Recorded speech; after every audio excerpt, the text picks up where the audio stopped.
Muy buenas tardes a todos, muchas gracias por asistir. Me Muy avisan por buenas el tardes chat a si se todos. escucha, por Muchas favor. gracias por asistir. Me avisan.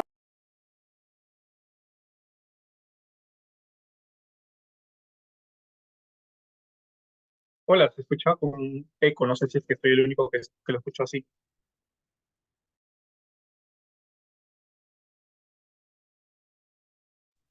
Ok, listo, a ver si me avisan, por favor, si se escucha doble.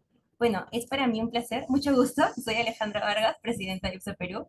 Para mí es un placer y un honor dar inicio a este nuevo evento virtual, el Congreso Virtual sobre Fauna Silvestre y Selva Peruana IPSA Perú, a cargo de 12 hermosos, maravillosos seres humanos y ponentes, los cuales han accedido a apoyarnos la compartición de tantos conocimientos que quizá en nuestra malla curricular no se ven todos los días.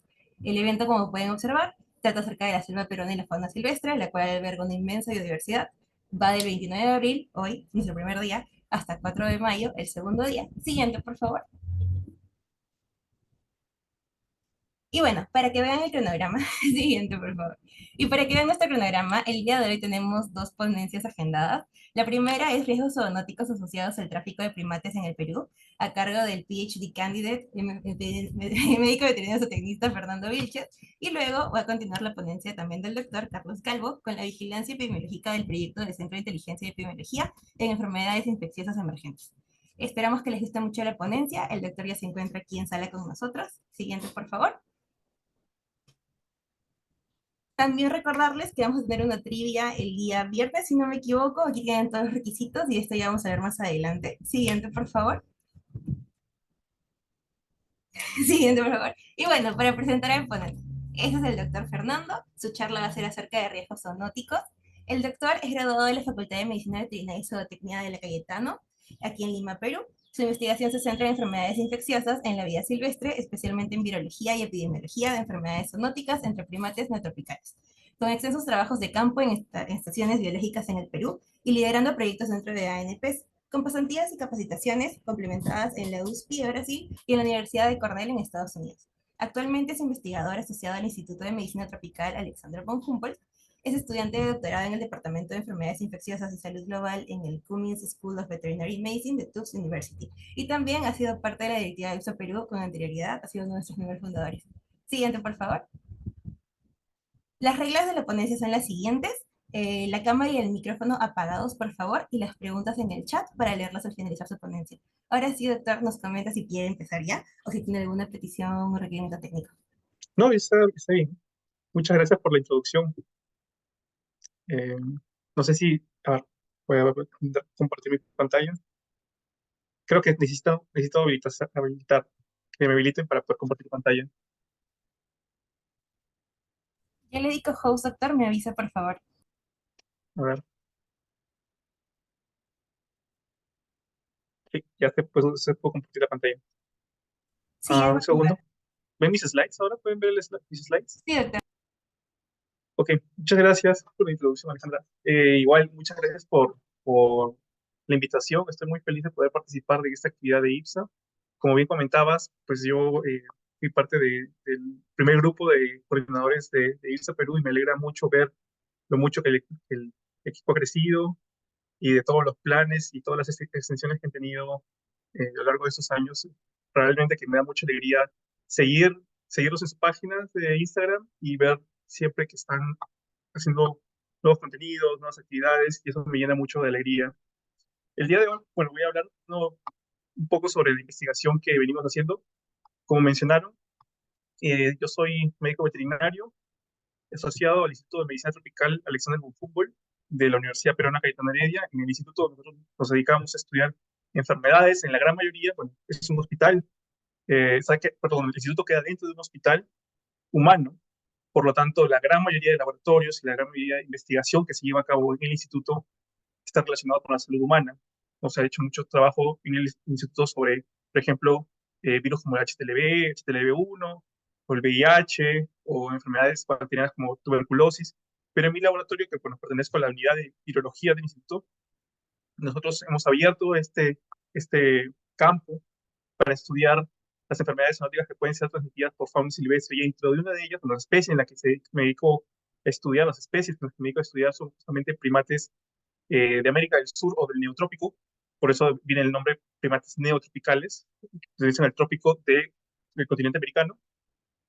Y entre ellas, bueno, eh, como voy a comentar ahora más adelante en la presentación, existen algunos agentes zoonóticos que pueden ser compartidos con esos animales, los cuales conocemos como enfermedades zoonóticas, ¿no? Agentes zoonóticos. Para esta presentación voy a tocar, voy a dividir la presentación en tres puntos. Primero voy a hacer una introducción sobre el tráfico de especies silvestres en el Perú. Probablemente algunos de ustedes ya conocen este tema y lo han visto seguramente en clases. Para los que no, igual voy a tratar de mencionar un poco desde mi experiencia cómo es que eh, percibo cómo es que también se ha reportado el tráfico de especies silvestres para el Perú. Y después tocaré temas sobre agentes zoonóticos. Como tal, la lista de agentes zoonóticos que pueden encontrarse en primates es bastante extensa, pero acá tal vez me centraría a hablar de cuatro de los agentes que más hemos estudiado en nuestro laboratorio. Herpesvirosis, tuberculosis, vamos a hablar sobre arbovirus y un poco sobre malaria, um, de una manera bastante superficial, no cada una de ellas. Y al final terminaré con una reflexión de una salud. Y si nos da tiempo, tal vez les comente algo más por ahí del trabajo, de los trabajos que he venido realizando, algunas problemáticas que hay en el país sobre tráfico ilegal de especies de primates. Primero, vamos a partir por preguntarnos por qué estudiamos los primates, o en mi caso, por qué estudiamos los primates confiscados. Y bueno, para poder responder a esa pregunta tenemos que saber que son especies que son muy parecidas, están muy emparentadas con los seres humanos, ¿no? Compartimos gran parte eh, de similitud genética con esas especies, inmunológicas también, entonces hay muchas enfermedades las que les pueden afectar a nosotros, enfermedades infecciosas, que también son fácilmente transmisibles para estas especies y también les pueden causar enfermedades. Y viceversa, enfermedades de los primates que también pueden ser fácilmente transmitidas para los seres humanos. Um, pero algo que es importante saber desde el inicio es también poder entender cómo es que se da ese tráfico de primates en el Perú. Como ustedes sabrán, los primates son especies muy amenazadas. Y dentro de esas amenazas, las principales amenazas que podemos encontrar para esas especies está, por ejemplo, la deforestación, ¿no? La deforestación de los bosques amazónicos para diferentes motivos, como por ejemplo la construcción de autopistas o la siembra de monocultivos, ¿no? Que son bastante comunes de ver, especialmente, bueno, los monocultivos en el norte o nororiente del país son bastante comunes, la construcción de carreteras como la carretera interoceánica y también la deforestación para, no sé, otras actividades ilícitas como la minería ilegal, son problemas que no solamente afectan, bueno, a las personas que viven en estos lugares, sino también a las primates, a las especies de primates, porque depredan sus hábitats. Pero, además de estas amenazas, existe el tráfico ilegal de especies, que también pone serio riesgo a esas especies y es importante recalcar que esta actividad, el tráfico ilegal de especies silvestres, es una actividad bastante grande que mueve muchísimo dinero alrededor del mundo. Según algunas estimaciones, se sabe que estas actividades mueven entre 5 a 20 billones de dólares anuales y es el segundo negocio ilícito más grande después del tráfico de narcóticos, ¿no? Como para darnos una idea de más o menos las dimensiones de esa cantidad de tráfico que existe en el Perú. El tráfico es tan grande en el país que a veces se puede encontrar ya hasta un poco normalizado. Bueno, hoy en día me parece que está haciendo, con los esfuerzos de diferentes instituciones, incluso de la autoridad CERFOR, se está tratando de combatir un poco más frontal esta problemática, pero ahora, hasta aún el día de hoy, es bastante común saber de casos como, por ejemplo, este caso que pongo acá de ejemplo, que es, probablemente ustedes ya lo deben conocer, es el zorrito Rum Rum. Este fue un caso bastante mediático en nuestro país, en el cual se habló mucho, incluso se cubrió en las noticias, y resulta pues, que era un animal que había sido vendido en el centro de Lima como un husky siberiano, que obviamente sabemos que no tiene nada de husky siberiano, y bueno, se hizo pasar por un animal doméstico cuando realmente era un animal silvestre. Pero casos como el de Ron Ron no son poco comunes, realmente existe una gran cantidad de animales silvestres que son traficados en nuestro país. Algunas estimaciones, por ejemplo, ese es un trabajo que se publicó en inicios del 2000, empecé 2013, en el cual se hizo un conteo de las cantidades de especies que habían sido decomisadas solamente en la ciudad de Lima entre los años 2000 y 2007. Y los resultados arrojaron que dentro de los animales que fueron confiscados vivos en Lima, dentro de ese periodo de estudio, había más de, bueno, cerca de 18.000 animales vivos. Es una cantidad, un volumen de animales bastante grande. En su mayoría eran aves, pero los mamíferos también representaban un porcentaje importante de ese total, y de los cuales la gran mayoría de mamíferos, entre el grupo de los mamíferos, la especie o las especies que son más traficadas son los primates. ¿Y de dónde vienen estos animales? Bueno, existían muchas sospechas, pero ya hoy en día ha habido trabajos como este que les presento acá, donde hizo un seguimiento bastante exhaustivo sobre el origen de muchas de esas especies, y pues se determinó que el origen de varias de esas especies que son parte del tráfico ilegal de especies provienen de zonas amazónicas, como por ejemplo eh, el departamento de Loreto, el departamento de Ucayali, de Madre de Dios. Existen ya algunas rutas conocidas de tráfico, ¿no? Algunas rutas que en algunos casos involucran el transporte de manera fluvial, por ejemplo, es el caso de Iquitos a Yurimaguas, y terrestre, todo el resto del país, ¿no? Para que sí, estos animales que parten de esas zonas amazónicas pasan por diferentes puntos del país y llegan a las zonas costeras o portuarias, las cuales pueden ser vendidas como mascotas o en algunos casos pueden llegar a ser exportados al extranjero. En ese estudio, que fue realizado entre el 2007 y el 2012, se contaron casi 38.000 animales vivos, para que ustedes sigan viendo la cantidad de animales que se reportan en el tráfico ilegal aún en nuestro país. Y bueno, como les comenté, en total, la gran mayoría de esos son, por lo general, aves, pero también hay un porcentaje importante compuesto por mamíferos y reptiles. Y para el caso específico de los primates, ustedes, como sabrán, esos animales son propios de bosques amazónicos, y en este caso, para poder capturar algunas especies no es tan sencillo. Realmente las capturas de esas especies involucra que cazadores se adentren a zonas de bosque, localicen grupos de animales, en algunos casos maten a las madres para poder tener acceso a las crías. Algunos estudios, algunas estimaciones, apuntan que más del 30% de las especies de primates que existen en el Perú han sido registradas dentro del tráfico. Y como les comenté antes, para poder capturar ciertas especies, especialmente algunos primates, que son primates más grandes como monos araña, maquizapas, monos choros, es necesario poder acceder a las crías a través de la captura de las madres, ¿no? Se mata a la madre y después se puede llegar a capturar a las crías. Y es bastante común, especialmente en zonas donde hay poco control de ese tipo de actividad o de, por ejemplo, caza de subsistencia, que las personas, una vez que cazan a las madres, después a las crías las pueden tener como mascotas o en algunos casos terminan optando por vendérselas a acopiadores que recogen esos animales, esas crías, las acopian y se las pueden llevar transportadas a diferentes puntos del país, ¿no? En algunos casos el transporte se realiza de vía fluvial, se llevan a los animales hasta ciudades, como es el caso de Iquitos o Pucallpa, y en este caso se solían vender, hoy en día ya es menos común ver ese tipo de actividades, pero yo recuerdo bien cuando todavía era niño en Chiclayo, por ejemplo, era bastante común ver escenas como esas, ¿no? Personas a las afueras de los mercados vendiendo animales silvestres, primates, loritos o piezas de animales. Era bastante común. Hoy en día esa cantidad ha ido disminuyendo, pero ha sido reemplazada por otro tipo de venta, ¿no? Una venta un poco más oculta a través de redes sociales, que igual genera bastante preocupación para las autoridades.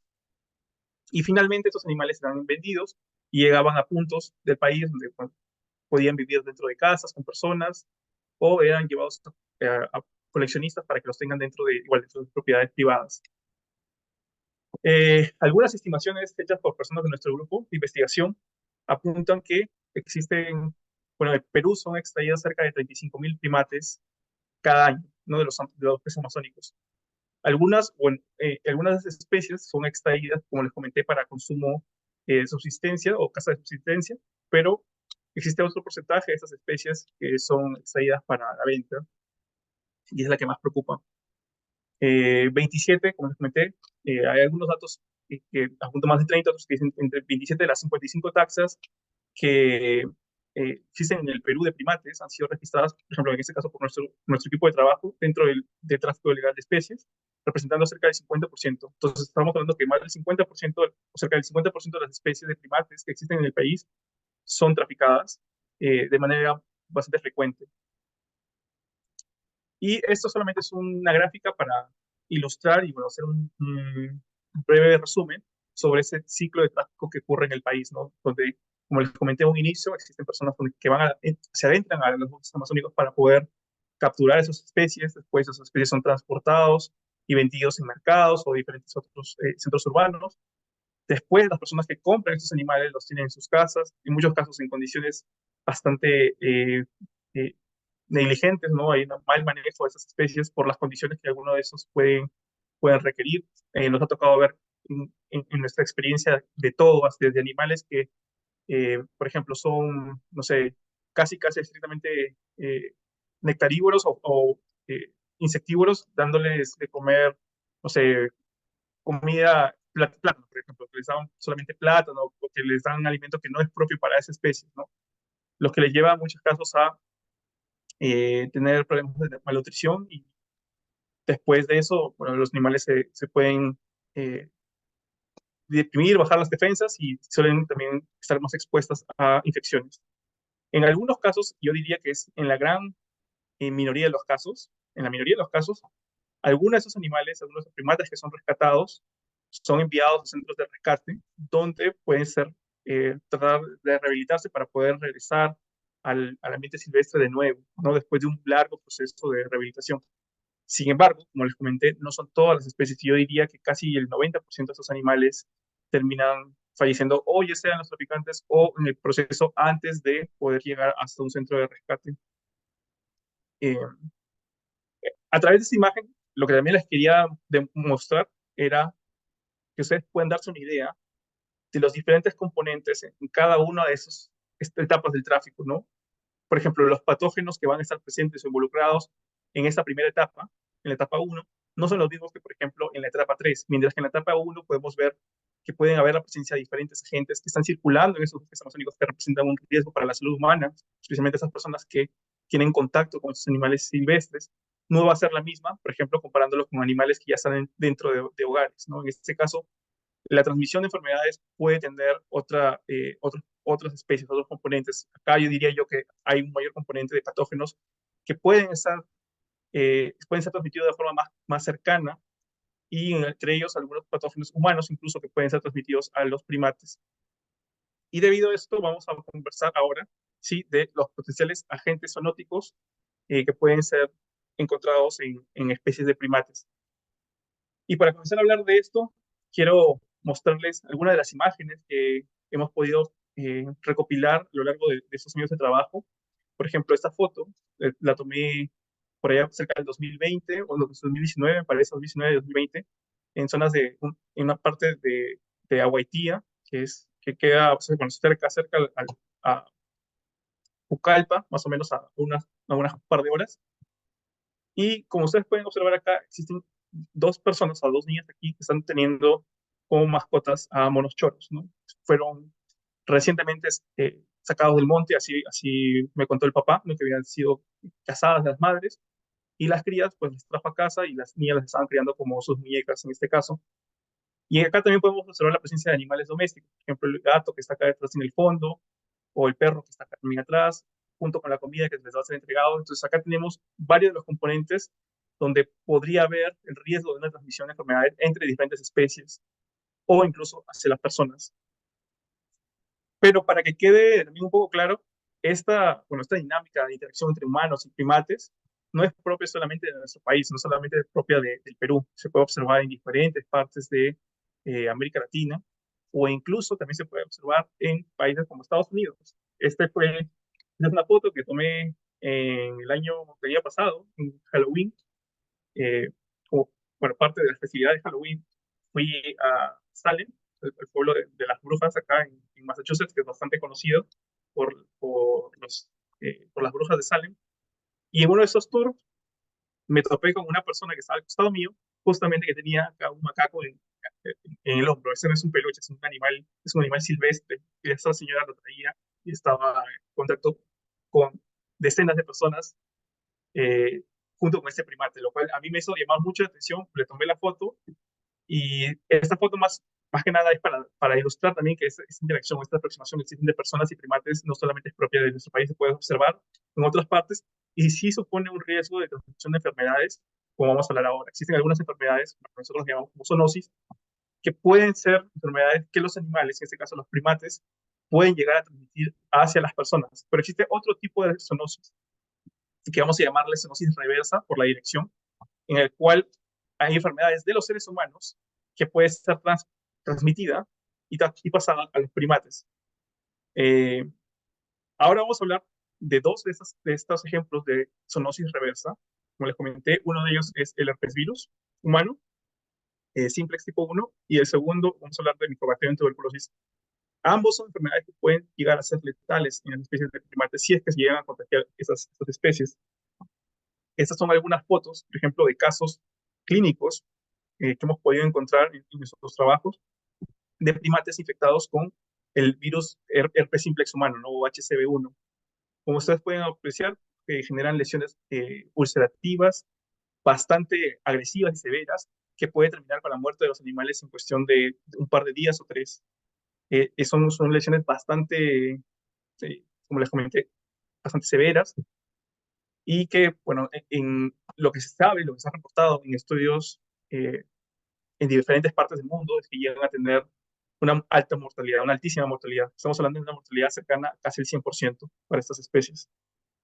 Pero eso contrasta con lo que se sabe en seres humanos. Posiblemente ustedes ya conocerán de este virus, o el herpes simplex humano, porque es un virus que es altamente prevalente en la población humana. Es más, la población peruana, según algunas estimaciones, este virus HCV1 está presente en más del 90% de la población peruana. O sea, básicamente más del, o cerca del 90% de los que estamos conectados a este video portamos este virus de forma natural. O sea, nosotros lo tenemos, pero no nos causa una enfermedad severa, y es porque es un virus que ha coevolucionado con nosotros, como seres humanos. Entonces, se ha adaptado a nuestra fisiología, a nuestro sistema inmune, de tal manera que no nos provoca la muerte. Y solamente ciertos casos, como por ejemplo, cuando llega un periodo final del semestre o un periodo con mucho estrés, es cuando este virus se llega a reactivar y genera esas lesiones que nosotros conocemos como herpes labialis, ¿no? Que son lesiones ulcerativas, también le llaman como unos fueguitos que aparecen en la boca de las personas. Pero solamente es temporal, pasa por un nuevo periodo de unos 6 días más o menos, y después de eso la lesión se resuelve, se sana, incluso si es que llegas a tomar antivirales, o sea, o se aplican antivirales como aciclovir, puede sanar incluso más rápido, y después de un periodo de tiempo desaparece y ya no tienes más lesión. Pero lo que es importante mencionar es que una vez que una persona se infecta con HCV1, vamos a llamarle HCV1, una vez que las personas se infectan con este herpes, las personas permanecen infectadas de por vida. Ya el virus nunca va a desaparecer de tu cuerpo, va a mantenerse siempre infectándote, pero no te va a causar enfermedad. ¿Y qué hace o dónde está este virus cuando no te está causando enfermedad? Pues hay una particularidad en la patofisiología de esta enfermedad, en la cual el virus migra hacia los ganglios trigéminos, que son estos ganglios que están cerca del cerebro.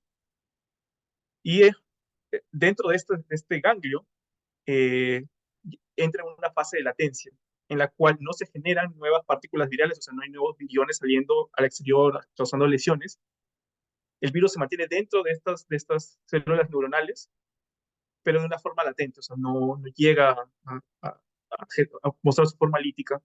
Y nuevamente, como les comenté, solamente cuando hay casos de estrés es cuando puede generarse esta reactivación, que el virus en ese caso sí puede volver a formar partículas virales infectivas que pueden llegar a generar lesiones, ¿cómo no? Porque no siempre las reactivaciones van a terminar con la presentación de lesiones, como los fueguitos que les comenté hace un momento. En algunos casos, las reactivaciones inclusive podrían ser asintomáticas. Y muchos de los estudios que se sabe ahora de seres humanos demuestran que de la gran mayoría de animales, o de la gran mayoría de peces que los virus se reactivan y que son transmitidos hacia otras personas, se llevan a cabo de una forma asintomática. O sea, en otras palabras, nosotros transmitimos el virus en gran mayoría de una forma asintomática, sin darnos cuenta, a través de besos, a través de compartir fomites, por ejemplo, también es una forma bastante común de transmitir la enfermedad. Por eso que ya cada uno, cuando llegamos a una edad adulta, casi el 90% de la población, como les comenté, ya está infectada con este virus. Eh, entonces, por lo tal, es difícil separar, o sea, es difícil, por este mismo motivo, tratar de separar o tomar medidas de precaución para los primates, porque como les comenté antes, al ser un virus que está tan prevalente en la población humana, ¿cómo puedes separar quién puede trabajar o quién no puede trabajar con los primates. Y eso se lo digo de una forma bastante, eh, yo diría como una forma anecdótica, porque ha habido veces que las personas me preguntan, ¿no? O sea, si una persona ya es positiva a herpes simplex, ¿esa persona puede trabajar con primates o no? Y la respuesta es que casi posiblemente hasta la misma persona que pregunta, hace esa pregunta, también puede estar infectada con herpes simplex. Entonces es como, siempre hay que mantener precauciones cuando se trabaja con estas especies, independientemente si sabes o no que tú estás infectado con herpes simplex. Entonces, las recomendaciones siempre son las mismas: poder usar mascarillas, poder usar guantes cuando se manipulen de una forma directa estas especies, o los alimentos que le vas a entregar a esas especies. Y es por eso que es bastante importante, porque como les dije, a nosotros no nos puede causar grandes lesiones, pero cuando esa enfermedad salta, pues este patógeno salta en los primates, puede generar todo lo que estamos viendo en estas imágenes, ¿no? Lesiones ulcerativas bastante agresivas, aquí en la comisura de los labios, en la lengua, tonsilitis se puede observar. Hay diferentes formas de darnos cuenta si es que se trata de herpes a través de histología, por ejemplo, marcajes con inmunohistoquímica, que todo lo que ven de color más marrón son es el marcaje de la inmunohistoquímica para proteínas de HCV1. En esas células se pueden ver también algunas células picnóticas con cuerpos de inclusión intracelulares, que son bastante sugestivos, que pueden ser herpes simplex. Otros casos, por ejemplo, se reportan isocoria, que es esta diferencia en el tamaño de las pupilas. Eh, en algunos casos, como bueno, también lesiones a nivel de la lengua, hepatitis con una presentación biliar, así, con bastantes puntitos en el parénquima um, del hígado, o, bueno, en este caso también este tipo de lesiones, ¿no? Alrededor de los ojos. Entonces, sí, en primates es bastante seria las enfermedades bueno, la presentación con la que puede manifestarse esta enfermedad. Bueno, también cabe resaltar que existen algunas especies que parecieran ser más susceptibles que otras, pero esa diferencia de susceptibilidad no es tan bien conocida. Por lo que sabemos y según lo que está en literatura, sabemos que especies como los monos nocturnos, como los que están viendo en estas imágenes de acá, y los monos, por ejemplo, los monos pichicos o los monos calitrix que habitan la mata atlántica brasilera, son especialmente susceptibles a infectarse y, bueno, y morir bastante fácilmente por el virus de HCV1. Pero esos primates, bueno, en general casi todos los primates portan también su propio herpes. O sea, así como los seres humanos portamos nosotros hasta 8 especies de herpes, 8 especies diferentes de herpes, los primates también portan cada uno distintas especies de herpes virus.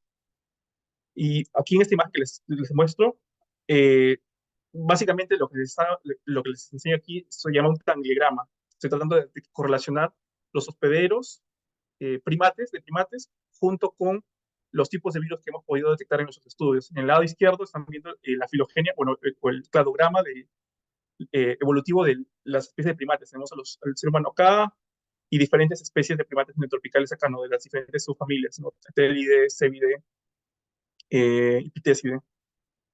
Y bueno, en el lado derecho estamos viendo los diferentes grupos de herpes virus. Los herpes virus se dividen en 3 grupos diferentes: alfa, beta y gamma. Lo que es importante para que ustedes sepan, simplemente con lo que quiero llegar con esta imagen, es mostrarles la gran diversidad de herpes virus que existen en estas especies. Cada uno de estos códigos representa un herpes virus, posiblemente en algunos de ellos herpes virus nuevos que no han sido descritos con anterioridad.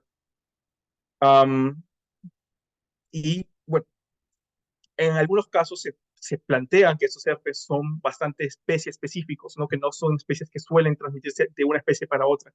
Sin embargo, cuando la transmisión de un herpes simple o cuando la transmisión de un herpes virus pasa de una especie para otra, sí puede llegar a ser altamente mortal, como en el caso de herpes simplex, como les comenté, herpes humano, es un herpes propio de seres humanos, que a los seres humanos no les causa enfermedad porque somos los periodos naturales, pero si este herpes llegase a ser transmitido a primates neotropicales como monos, por ejemplo, monos nocturnos, a estas especies sí les puede causar una enfermedad letal. Y un caso para seres humanos, enfermedades zoonóticas, por ejemplo, es el caso de herpes B, que es un herpes de macacos asiáticos o africanos, que puede ser transmitido al ser humano y que cuando sucede, la mortalidad es muy parecida, así como los casos que les mostré de los primates neotropicales muriendo con el herpes humano, es muy parecido los casos de seres humanos cuando se infectan con herpes B. Tienen una presentación igual ulcerativa y la muerte llega hasta, bueno, la mortalidad en estos casos en seres humanos llega a ser superior al 70%. Entre estos herpes que hemos estudiado, hasta el momento no sabemos discernir bien si tienen una capacidad zoonótica o no, pero justamente por eso es necesario poder realizar más investigaciones para poder entender mejor la naturaleza de estos virus y caracterizarlos de una forma genética, no poder secuenciar el genoma de cada uno de estos virus que hasta el momento son desconocidos. Bueno, ahora vamos a hablar sobre otro agente patógeno bastante diferente. En este caso vamos a hablar sobre tuberculosis, que el complejo micobacterio en tuberculosis, estamos hablando ya de una bacteria que es altamente prevalente de la población humana. El MTBC, o el complejo micobacterio en tuberculosis, se encuentra en más del 25% de las personas. Nuevamente, un gran porcentaje de los que estamos presentes podemos portar la bacteria, ¿no? El MTBC, pero no nos va a causar la enfermedad porque solamente la enfermedad se presenta entre el 5 al 10% de los infectados. Y bueno, esta enfermedad, como es una enfermedad bastante degenerativa, progresiva en los seres humanos, cuando es transmitida a los primates, también puede causarles una enfermedad también degenerativa que en algunos casos llega hasta la muerte. En el Perú ha habido diferentes estudios que se han hecho. Gente, por ejemplo, de nuestro equipo pudo realizar un estudio del 2010 al 2012, donde se detectó la presencia eh, de MTBC o tuberculosis en primates de bueno, centros de rescate, mercados, centros turísticos. Y la positividad de primates con MTBC es bastante alta. Se encontró un 13.6% de esos animales infectados con MTBC a través del método de PCR. Y lo que también fue interesante aquí observar era que primates en santuarios zoológicos son 3.7 veces más propensos a ser positivos comparados con primates, por ejemplo, mascotas, ¿no? Que fue un resultado bastante interesante. Ese estudio fue realizado, como les dije, entre el 2010 al 2012, pero en estudios más recientes que nosotros hemos podido realizar, hemos encontrado algo un poco diferente, ¿no? La positividad se sigue manteniendo en menor, cercana, bueno, inferior al 10%, pero lo que pudimos observar era que justamente en estos, bueno, en este mapa les estoy mostrando los diferentes puntos de muestreo. Teníamos Piura, Loreto, Lima y Madre de Dios, pero animales positivos a MTBC solamente se encontraron en Lima y en Madre de Dios. Y lo que es curioso es que justamente estas dos zonas, tanto Lima como Madre de Dios, presentan primates que han sido recientemente rescatados del tráfico, o sea, de casas o de mercados. Solamente en esos casos hemos podido nosotros identificar casos positivos a MTBC. Ya en los casos de, por ejemplo, santuarios en Piura o en Loreto, donde no hay un contacto tan directo entre primates y seres humanos, en estos casos no se pudo detectar la presencia de la bacteria. Pero algo que ha sido bastante interesante también de ver a través de esos trabajos que hemos podido realizar es haber comprobado eh, la latencia de este patógeno en estas especies de primates, porque algo que muchos se especulaba hace bastantes años, pero nunca se había logrado comprobar. Y con este estudio lo que pudimos encontrar fue que haciendo un muestreo seriado a diferentes primates de centros de rescate, por ejemplo, acá estoy mostrando el caso de 5 monos que fueron muestreados a lo largo de 4 años. Eh, por ejemplo, se pudo observar que en algunos de esos casos los animales eran positivos. Por ejemplo, acá este animal, el mono Chamek 2, en el verano del 2019 salió positivo. Después, cuando fue evaluado en la primavera del 2021, el animal fue detectado como negativo. Eso quiere decir que la prueba molecular de PCR falló en detectar a ese animal como un positivo. Y el animal después, eh, en el otoño del 2021, nuevamente fue encontrado como positivo. Entonces, la detección de este virus, perdón, de esta bacteria es bastante complicada.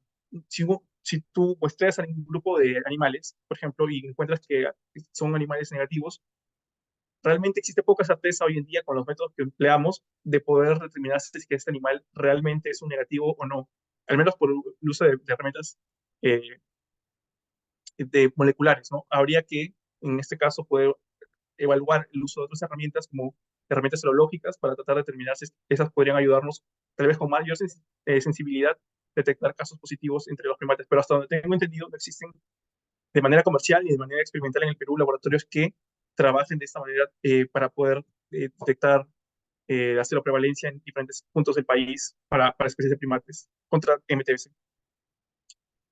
Bueno, voy a acelerar un poquito porque nos gana el tiempo. Voy a hablar brevemente también de arbovirus.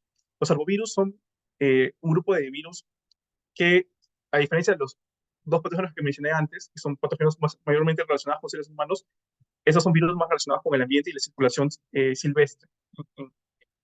la gran mayoría de casos. Pero es importante mencionar que es un grupo importante también para la salud pública, porque en el país se registran más de 270.000 casos humanos infectados por arbovirus eh, cada año, ¿no? Estos son reportes del año 2023, pero cada año, por lo general, se detectan en el Perú más de 100.000 casos, alrededor de 100.000 casos. Y en su gran mayoría son dengue, ¿no? El virus de dengue es un claro ejemplo de un arbovirus. ¿Pero qué son los arbovirus? Los arbovirus, bueno, es una forma abreviada, realmente no es una determinación taxonómica, sino es una determinación un poco más convencional que se le ha dado a virus que son transmitidos por artrópodos. De eso viene el nombre, ¿no? Arthropod borne virus en inglés, arbovirus es la abreviación, ¿no? de esta palabra. Y algunas características que comparten estos virus son que son transmitidos, bueno, a través de un vector invertebrado y que necesitan de esa triada, ¿no? Donde tiene que haber la participación de un virus, un vector invertebrado y un hospedero vertebrado en el cual los virus puedan multiplicarse, ¿no? O amplificarse en el ecosistema. Ejemplos de herbovirus, como les comenté antes, tenemos los más conocidos como, por ejemplo, dengue, fiebre amarilla y zika, pero hay otros virus, ¿no? Por ejemplo, también podemos hablar de virus como el chikungunya, el virus del oeste de Nilo, virus de encefalitis equina venezolana. Ya se conocen un poco más allá sobre estos virus, habrán escuchado, por ejemplo, el virus de Mayaro, el virus de Rocuche o el virus de Madre de Dios, pero quería decir con esto que la lista de arbovirus realmente es una lista bastante larga y posiblemente no conocemos hasta el momento la totalidad de arbovirus que circulan en nuestros bosques amazónicos, que pertenecen a diferentes familias de virus y que algunos de ellos, por ejemplo, podrían tener la capacidad de ser zoonóticos y hasta el momento no lo sabemos. Algo que es importante también mencionar es que en el país eh, la vigilancia de arbovirosis es bastante... hay algunas falencias en el sistema de monitoramiento de arbovirosis. Una de las más comunes, por ejemplo, es poder hacer un diagnóstico certero de la arbovirosis que se está encontrando, porque cuando una persona, por ejemplo, digamos, va a una puesta de salud con una enfermedad febril aguda, generalmente lo que sospechan los médicos puede ser dos cosas, o dengue o malaria. Y si no es dengue ni malaria, por ahí que aprueban un par de enfermedades más, pero si va a alguno de estos patógenos que les comenté por aquí, difícilmente existan laboratorios preparados para poder dar un diagnóstico rápido y poder determinar la etiología de estos casos humanos, ¿no? Y en el caso de primates, ni hablar, no tenemos tampoco las facilidades ni la logística para poder evaluar esas enfermedades, como si la tiene Brasil. Por ejemplo, esta imagen que les estoy mostrando acá fue uno de los últimos brotes, el brote del año 2017 de fiebre amarilla en el sur de Brasil, en el cual el Ministerio de Salud se da el trabajo de recuperar las carcasas de primates que mueren cerca de zonas urbanas y encaminarlas a institutos de investigación, como me parece que esta foto fue del Instituto Adolfo Lutz, en la cual los veterinarios pueden tomar muestras de especies y evaluar para diferentes arbovirus, en este caso fiebre amarilla, que era el patógeno que estaba circulando en ese momento, y poder determinar o diagnosticar la enfermedad a través de diferentes herramientas, ya sea moleculares o con histología, ¿no? Algo que es bastante patognomónico en el caso de fiebre amarilla es la presencia de estos corpúsculos de inclusión en hepatocitos, que le llaman corpúsculos con Silvan Roche-Lima, que son los cuerpos eosinofílicos en el citoplasma de estas células de hepatocitos. Pero es importante también acá, nuevamente, recalcar que la gran cantidad de estos arbovirus, en el caso de fiebre amarilla, la gran cantidad de casos humanos de fiebre amarilla que se reporta o que se reportaban hasta antes de este brote en Brasil, estaban concentrados en nuestro país. Y sin embargo, eh, la vigilancia en primates en nuestro país no existe. Nosotros no tenemos una vigilancia activa y si mueren primates hoy en día en nuestro país, realmente es muy difícil que estas muestras puedan ser encaminadas a algún lugar para poder ser evaluadas. Lo que sí es importante, porque en el continente sudamericano existen dos linajes de fiebre amarilla, el South American 1 y el South American 2. El linaje South American 1 es el más estudiado, que circula en Brasil, pero el linaje South American 2 se conoce muy poco. Y ese linaje es el que circula en nuestro país. Y hasta el momento no ha habido una descripción clara de la circulación en primates del Perú. Y es un vacío que hasta el momento no he podido detectar, pero que se espera, bueno, se supone que debe estar en circulación entre los primates de Perú, especialmente aquellos de la selva central. También existen otros arbovirus que circulan en primates, por ejemplo, el virus de Zika, que fue detectado, me parece, a inicios bueno, de hace casi 10 años en primates de Brasil. Y algo que es importante acá saber es que, por ejemplo, algunas de esas especies de primates también pueden presentar malformaciones en el desarrollo embrionario, como se observan en seres humanos, ¿no? Como el caso de microcefalia, que están asociados a infecciones físicas en mujeres gestantes. Algo similar que se ha podido observar de forma experimental en algunos primates neotropicales, pero eso, como les digo, en forma experimental. Ahora, el impacto de estos virus en vías silvestres es algo que todavía no se conoce bien. Lo que sí sabemos es que el diagnóstico de ambas enfermedades, tanto Zika como fiebre amarilla, es bastante difícil en nuestro país. Y eso se debe a la dinámica de infección por flavivirus. Cuando un individuo, ese humano primate, se infecta por flavivirus, generalmente lo que se observa es este patrón, ¿no? Que la carga viral aumenta y después decae rápidamente, ¿no? Entonces, el periodo de ventana, es el periodo en el cual puede ser detectado por métodos moleculares en sangre, en el periodo de epidemia, es bastante corto, que le conocemos como la fase de infección. Y después de eso, los únicos métodos que pueden ser utilizados para poder detectar estos virus pues, son a través de serología, por decir, por ejemplo, de estos virus a través de serología. Entonces, podemos usar herramientas como la evaluación de IgG o de IgM, que son anticuerpos que se mantienen en circulación y son más fáciles de detectar. Pero acá viene un segundo problema, que en general todos los virus comparten una gran reactividad cruzada entre virus de los mismos grupos, de las mismas familias. Entonces, por ejemplo, anticuerpos contra dengue por un kit de lista te pueden dar un falso positivo para, por ejemplo, fiebre amarilla y viceversa. Entonces hay mucha confusión y por lo general son eh, poco confiables ese tipo de evaluaciones, especialmente cuando hablamos de primates, porque en vida silvestre pueden circular diferentes flavivirus, de los cuales incluso desconocemos que pueden estar haciendo reactividad cruzada con, con los kits que se usan. Finalmente vamos a hablar sobre malaria, que es un amplio complejo que tiene un origen, es de origen africano y que es transmitido por un mosquito en específico que es el Anopheles. No es una enfermedad que igual tiene gran importancia para la salud pública, que en el año 2018 causó más de 220 millones de casos y más de 400.000 muertes. Y en este grupo de malaria o de Plasmodium que afectan a seres humanos existen 6 que son considerados los tradicionales, que son estas especies que les muestro aquí. En la literatura, por muchos años, por décadas, solamente se pensaba en estas 6 especies que eran las únicas posibles que podían afectar a seres humanos. Pero se descubrió que no, que los primates también pueden tener algunos plasmodium que también pueden ser zoonóticos para los seres humanos.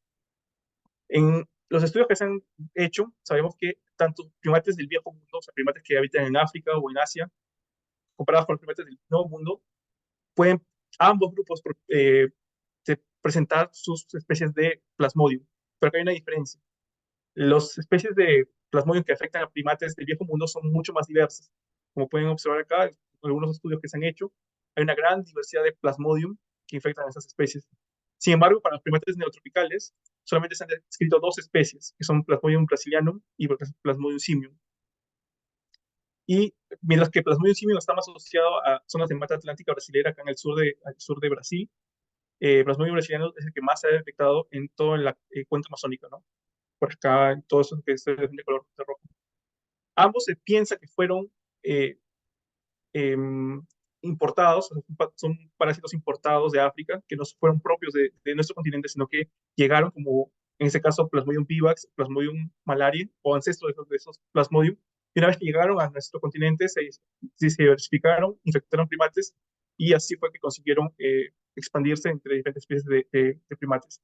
Nuestro estudio pudo detectar la presencia de Plasmodium malariae brasiliano. Hay un poco todavía de confusión en estas 2 especies. Algunos piensan que es la misma especie. En algunas de las especies que evaluamos, como monos aulladores y monos maquizapas. Y bueno, la filogenia nos declara, ¿no?, que estos virus, perdón, estos plasmodios que hemos detectado en nuestros estudios, ambos forman un clado bastante, una alta confiabilidad, junto con Plasmodium malariae brasiliano, como ustedes pueden ver acá. Ahora, las conclusiones y recomendaciones finales. Como les he mostrado en estos slides, existen diferentes amenazas a la salud que plantea el tráfico de vida silvestre que requieren un esfuerzo global, unificado y multidisciplinario, porque no solamente estamos hablando de eh, animales que portan enfermedades que solamente afectan animales, sino también pueden, en algunos casos, portar enfermedades que pueden ser posiblemente transmisibles para las personas. Por lo tanto, no solamente requiere que veterinarios se preocupen por estos temas, sino también personas de otras disciplinas. Existe una estrategia nacional en el país para poder combatir el tráfico de vida silvestre que tiene como objetivo para el 2025 reducir en un 50% el tráfico de especies silvestres, lo cual está un poco difícil de conseguir eh, como vamos progresando. Es importante también denunciar toda actividad ilegal que involucre primates neotropicales y ustedes ven también personas que postean en redes sociales teniendo esos animales dentro del Perú. Es importante que puedan realizar las denuncias con las autoridades competentes, en este caso el SERPOR, porque pues se está viendo hoy en día un poco más común ver personas que suben videos y normalizando este tipo de actividades, ¿no? Primates que, como yo les comenté, tienen un origen del tráfico ilegal que suponen haber extraído los animales de ambientes silvestres. Y finalmente, todos los trabajos que hemos podido realizar ha sido producto de un largo esfuerzo entre grupos de investigación, zoológicos, centros de rescate, todo el sector privado, pero creemos que sería importante que el Estado también pueda tratar de intervenir un poco para poder eh, generar algo más sostenible a largo plazo. Porque el día que, o sea, el día de mañana, que si es que en algún momento paramos, por ejemplo, nosotros hacer esas evaluaciones o los lógicos paran de enviar ese tipo de muestras, no hay quien genere ese tipo de data. Y nosotros necesitamos hoy más que nunca poder mantener una vigilancia en estas enfermedades para poder saber qué riesgos estamos enfrentándonos o las personas que trabajan directamente con estas especies. Quiero agradecer igual a todas las personas que han participado de ese trabajo a lo largo de los años. Y bueno, no sé si tenemos tiempo para las preguntas. Si no, Doctor, muchas gracias. sí. Justo acabó exactamente en su tiempo. Chicos, ahora les pido que por favor, si en caso tengan alguna pregunta, no prendan su micrófono, sino las escriban por el chat y nosotros las vamos a leer para el doctor. Hay que darles un tiempito que se animen a preguntar y el doctor estar con toda la disponibilidad para contestarles. Y muchas gracias, doctor, por la ponencia que se dio, estaba muy bonita. Gracias a ustedes. Am,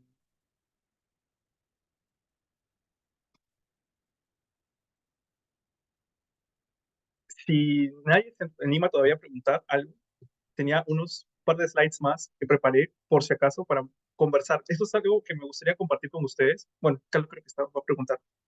Carlos, ¿Sí, doctor Carlos? Hola Fernando, ¿qué tal? hola Carlos.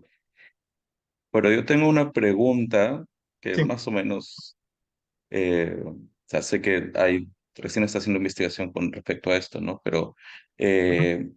por ejemplo, de estos virus y demás patógenos, ¿cómo, o sea, qué se prevé para los próximos escenarios de cambio climático, ¿no? O sea, qué se espera? Por ejemplo, en el caso de arbovirosis, con el cambio climático, lo que se esperaría sería una expansión, una mayor expansión geográfica de estos virus hacia zonas donde habitualmente no circulaban. Y es lo que se está viendo, por ejemplo, en los casos de expansión de dengue.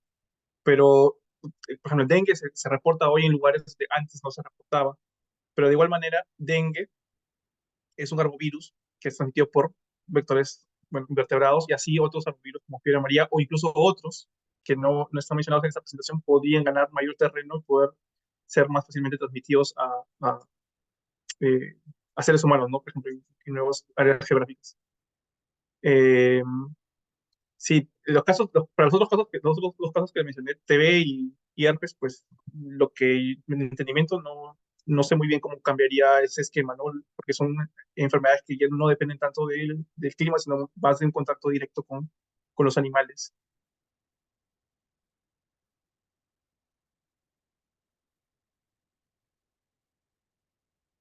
Doc, le voy a leer una pregunta por el chat. Disculpame, Alito, lo entiendo. ¿Lo podrías mandar por el chat, por favor? El doctor Carlos habló porque es ponente, pero el resto de los asistentes, por favor, por el chat. En el caso de la pregunta del chat, Aliana Vargas pregunta, ¿cuál es la prueba Gold estándar para el diagnóstico de fiebre amarilla dengue? Eh, la gold estándar que yo tengo entendido eh, es prueba de neutralización en placa, ¿cómo se llama? Es PNRT, es la prueba gold estándar, pero es muy difícil de realizar, no es una prueba que se realice en cualquier lugar porque requiere que tengas el virus en este caso y lo hagas crecer in vitro para poder exponerlo anticuerpos y medir qué tantos los anticuerpos pueden neutralizar a este virus cuando se coloca en placas, bueno, en cultivo celular. Am, Generalmente esa es la prueba cuál es casi para casi todos los flavivirus que conozco. Listo, gracias. Si desea, mientras creo que me da lista escribiendo su pregunta, podría contar con los slides que comentó, porque tenemos, bueno, el horario de preguntas y respuestas acaba en 7 minutos, me parece, y tenemos un descanso hasta las 6:55. Entonces creo que sí, si lo considera valioso, lo podría presentar.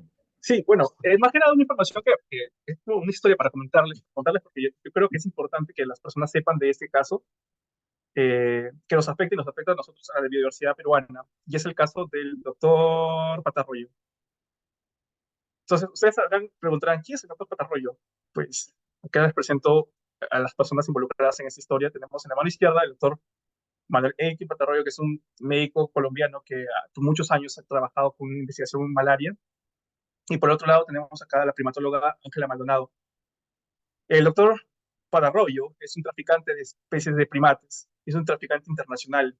Y para que ustedes conozcan un poco más sobre la historia de este personaje, que va a ser un poco difícil ahorita entrar en muchos detalles, solamente quiero que sepan algunas cosas puntuales. Primer punto es que el laboratorio de ese señor queda bueno, en ciudad de Leticia, que es una ciudad fronteriza que se encuentra ubicada aquí. Ustedes ven acá, en la puntita del Perú, en la triple frontera entre Brasil, Perú y Colombia.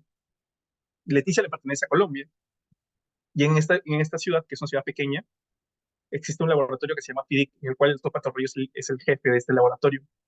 Por años, estamos hablando desde los años 70, 80, por años, este señor ha podido obtener licencias del Estado colombiano para poder hacer experimentos con especies, específicamente monos nocturnos, durante muchísimo tiempo, no digo muchísimos años. A través de sus manos, a través del laboratorio, han pasado miles de primates. El problema está en que eh, este señor ha traficado primates del lado peruano, porque el país, en este caso Colombia, le otorgaba facultades para poder cazar primates, pero solamente del lado colombiano. Él no tenía ninguna facultad para cazar del lado peruano. Lo que esta persona que hacía era, iba a comunidades indígenas del lado peruano, que están en un lado un poco mejor conservado y donde hay otras especies de primates que para él son más interesantes para sus estudios, y le compraba estos primates a diferentes pueblos indígenas, ¿no? Como ustedes están viendo acá, ¿no? Que les estoy mostrando algunos puntos, algunos de ellos. Y claro, como son pueblos que están viviendo realmente de unos lugares muy alejados del Estado peruano, donde no reciben accesos básicos o servicios básicos, son personas que están en una posición bastante vulnerable, en la cual si es que llega alguien y te ofrece dinero por capturar los monos, obviamente lo van a hacer. Entonces, durante muchos décadas se hizo el tráfico masivo de estas especies del lado peruano hacia el lado colombiano. Eh, ¿Y por qué es importante que todo lo que les comento ahora? Porque justo va con el tema que les estaba presentando, ¿no? La importancia de investigación de fauna, bueno, de enfermedades zoonóticas asociadas al tráfico de especies. Y este tal vez es el caso más alarmante y más llamativo que tenemos en nuestro país sobre el tráfico de especies de primates. Sin embargo, no se le presta la atención adecuada. Muchas personas incluso no saben sobre este caso, desconocen totalmente. Pero para que ustedes sepan, el doctor Patarrubio es un personaje bastante influyente y es un personaje bastante poderoso en el lado colombiano. No solamente poderoso, me refiero en el lado científico, sino en el ámbito político. Tiene mucho apoyo, incluso político. Y no es difícil darse cuenta de esto, dado que es un señor que por muchos años se le trató como un rockstar en Colombia, ¿no? Se creía que él había conseguido la cura contra malaria, pues que es totalmente mentira, presentando resultados de una posible vacuna que nunca funcionó. Y para eso salía en muchas fotos. Si ustedes cuando vean fotos de científicos o personas posando de esta manera con animales, duden de su competencia como científicos o su ética de trabajo, porque está bastante mal. Y todo lo que les comento, el tráfico del lado peruano hacia el lado colombiano, no es algo que me lo he inventado yo. Existen diferentes documentación científica, gente que se ha dado el trabajo de campo de ir hasta esas zonas y poder hacer el seguimiento del tráfico en todas las diferentes instancias para poder determinar que efectivamente hubieron miles de primates que fueron extraídos del lado peruano hacia el lado colombiano. Yo estuve por esas zonas trabajando el año pasado en un proyecto puntual y ustedes no se dan, no, sería difícil transmitirles la cantidad de información que uno llega a recibir de estas comunidades. O sea, en diferentes comunidades que vamos, lo más impresionante es que en esos lugares conocen muy bien el nombre del doctor Patarroyo, o sea, saben quién es Patarroyo y saben muy bien lo que él hacía. Y es bastante alarmante la cantidad no solamente de extracción de primates que se hizo en esa época para mandarlos a Colombia, sino también la deforestación que se hizo para poder enviar la cantidad de animales hacia este laboratorio. Y el Estado peruano está alerta, el Estado peruano sabe de esto, se le ha comunicado no una, no dos, no tres, muchísimas veces. Todo el mundo sabe de esto, pero obviamente es el rincón, el último rincón del país, ¿quién va a mandar ahí militares o alguien a intervenir en esa zona? Aparte que es una zona también dominada por el narcotráfico, es una zona bastante difícil de trabajar, pero lastimosamente, hasta el día de hoy, ese laboratorio sigue en estas malas prácticas. Y eso realmente no nos debería competir a nosotros tanto. Bueno, no nos compete porque somos profesionales que nos preocupa la biodiversidad y la protección de estas especies, pero también han llevado casos que estos personajes llegan a ser premiados, incluso en instituciones de nuestro país, incluso en universidades de Lima. Lastimosamente, por ejemplo, tenemos el caso de que a Ricardo Palma le otorgó un premio honoris causa a este traficante por haber, eh, por haber supuestamente aportado mucho conocimiento contra el desarrollo de la vacuna contra malaria. Y en esta premiación estuvieron presentes diferentes personalidades, entre unas de ellas, lastimosamente, algunos ex decanos de la Facultad de Veterinaria de Cayetano Heredia. Y para los que estén interesados, existe un video. Hay un video en YouTube, por los que quieren ver, que está muy interesante. Ustedes pueden entrar a este link. Bueno, acá no lo pueden ver, pero si es que lo googlean y lo buscan, Patarroyo en la Arcada Palma, van a ver que durante la premiación hubieron algunos personajes, algunos activistas que se pararon y realmente denunciaron los actos de tráfico que ese señor sistemáticamente ha realizado durante muchos, muchos años. Lastimosamente, todo esto, todos estos comentarios que le digo, se sumaron muchas, muchas personas, ONGs, para tratar de que se les revoque este premio honoris causa.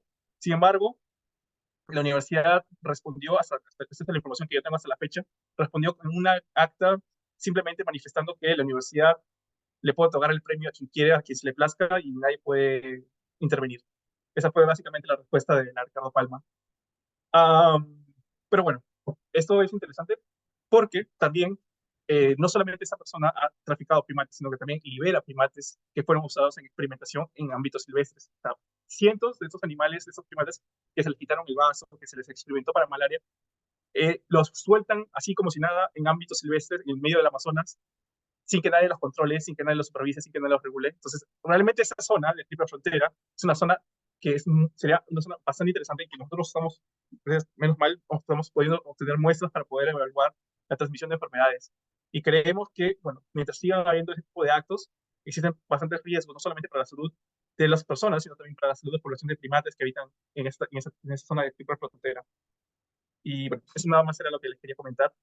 Quería que esperaba que alguien pudiera brindarles esa información para que ustedes conozcan sobre lo que está sucediendo en las narices de diversas autoridades. Muchas, muchas gracias, Doc. Ha estado todo bastante interesante. No sé si alguno tendrá otra pregunta o le quisiera decir algo al doctor.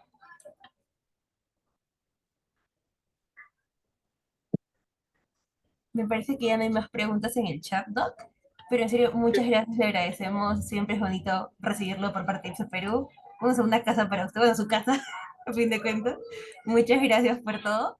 Y en todo caso, eh, le pedimos un gran aplauso al doctor. Muchas gracias por todo, todo. A los chicos les comentamos que ahorita ya venimos al receso.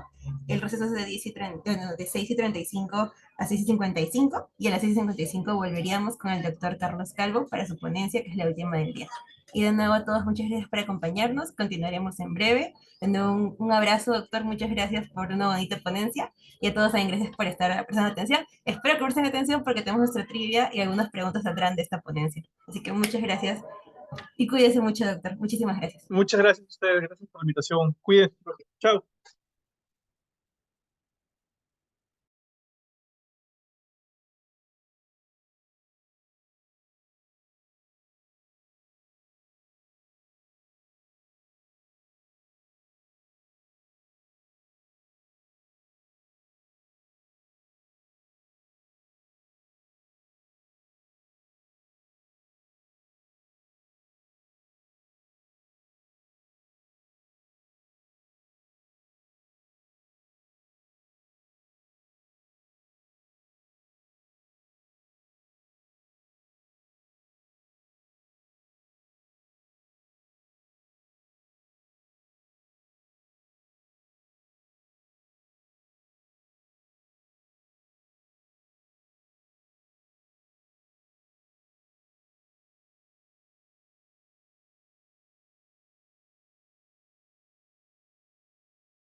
Ok, chicos, listo. Ya culminando con el receso, vamos a empezar con los anuncios y la presentación de nuestro siguiente ponente. Siguiente, por favor, Axel. Ok, como podemos continuar con el cronograma, ya sucedió la ponencia del doctor Fernando. Ahora nos va a acompañar el doctor Carlos Calvo con su ponencia titulada Vigilancia Epidemiológica del proyecto Centro de Inteligencia Epidemiológica en Enfermedades Infecciosas Emergentes. Siguiente, por favor. Antes de presentar a nuestro ponente, queríamos avisar por segunda vez durante este día nuestra trivia que se va a realizar el viernes por la tarde. Sucede que hubo una reprogramación de una ponencia y vamos a tener tres trivias con tres diferentes premios.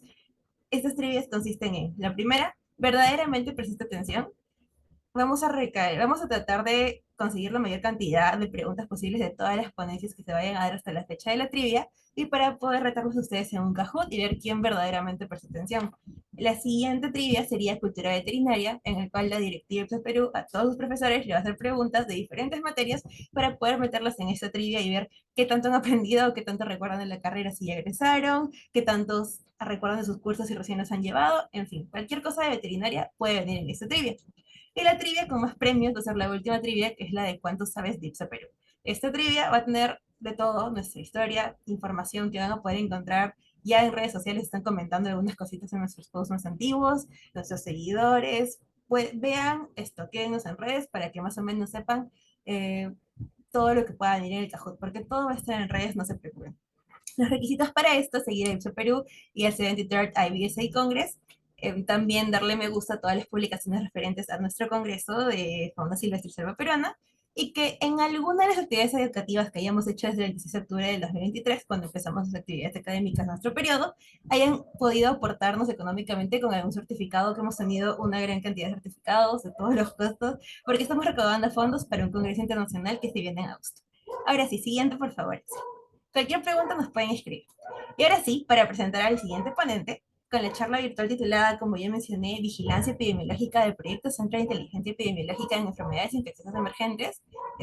Un ratito, regreso por favor, Anita. A cargo del PhD, Master in Science, médico veterinario zootecnista Carlos Calvo Mac, que se va a dar a partir de las 7 p.m.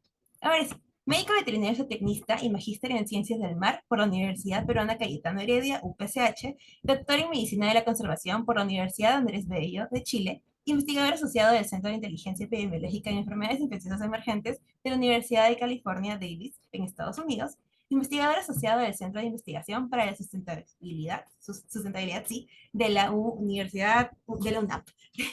Director de proyectos de la ONG Conservación, síganlos porque tienen muy buen material.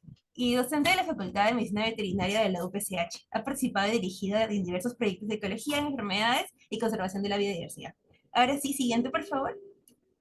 Las mismas reglas que en la anterior ponencia, cámara y micrófono apagado durante la explicación de nuestro ponente y las preguntas por el chat. Y ahora sí, doctor, le doy el co-host para que pueda compartir y muchas gracias por estar aquí el día de hoy. Muchas gracias por la presentación y obviamente también por la invitación a poder hablarles en este momento sobre este proyecto en el que vengo participando ya desde hace algunos años. Y bueno, en esta oportunidad voy a compartir con ustedes un poco sobre la metodología, algunos resultados y bueno, obviamente los objetivos de este. A ver. Ya, como antecedentes, la ciudad de Iquitos es considerada una isla socioepidemiológica.